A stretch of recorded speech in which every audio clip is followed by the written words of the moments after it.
Chapitre 10.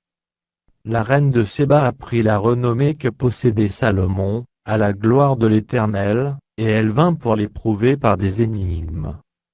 Elle arriva à Jérusalem avec une suite fort nombreuse, et avec des chameaux portant des aromates, de l'or en très grande quantité, et des pierres précieuses. Elle se rendit auprès de Salomon, et elle lui dit tout ce qu'elle avait dans le cœur. Salomon répondit à toutes ces questions, et il n'y eut rien que le roi ne sût lui expliquer. La reine de Séba vit toute la sagesse de Salomon, et la maison qu'il avait bâtie, et les mets de sa table, et la demeure de ses serviteurs, et les fonctions et les vêtements de ceux qui le servaient, et ses échansons, et ses holocaustes qu'il offrait dans la maison de l'Éternel. Hors d'elle-même, elle dit au roi: c'était donc vrai, ce que j'ai appris dans mon pays au sujet de ta position et de ta sagesse. Je ne le croyais pas, avant d'être venu et d'avoir vu de mes yeux. Et voici, on ne m'en a pas dit la moitié. Tu as plus de sagesse et de prospérité, que la renommée ne me l'a fait connaître. Heureux tes gens, heureux tes serviteurs qui sont continuellement devant toi, qui entendent ta sagesse. Béni soit l'Éternel, ton Dieu, qui t'a accordé la faveur de te placer sur le trône d'Israël. C'est parce que l'Éternel aima toujours Israël, qu'il t'a établi roi pour que tu fasses droit et justice. Elle donna au roi 120 talents d'or, une très grande quantité d'aromates, et des pierres précieuses. Il ne vint plus autant d'aromates, que la reine de Séba en donna au roi Salomon. Les navires d'Hiram, qui apportèrent de l'or d'Ophir, amenèrent aussi d'Ophir une grande quantité de bois de santal et des pierres précieuses. Le roi fit avec le bois de santal des balustrades pour la maison de l'Éternel et pour la maison du roi, et des harpes et des luttes pour les chantres. Il ne vint plus de ce bois de santal, et on n'en a plus vu jusqu'à ce jour. Le roi Salomon donna à la reine de Séba tout ce qu'elle désira, ce qu'elle demanda, et lui fit en outre des présents dignes d'un roi tel que Salomon. Puis il s'en retourna et alla dans son pays, elle et ses serviteurs. Le poids de l'or qui arrivait à Salomon chaque année, était de 666 talents d'or.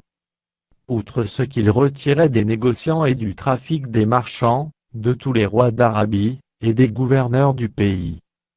Le roi Salomon fit 200 grands boucliers d'or battus, pour chacun desquels il employa 600 cycles d'or. Et 300 autres boucliers d'or battus, pour chacun desquels il employa 3 mines d'or. Et le roi les mit dans la maison de la forêt du Liban. Le roi fit un grand trône d'ivoire, et le couvrit d'or pur.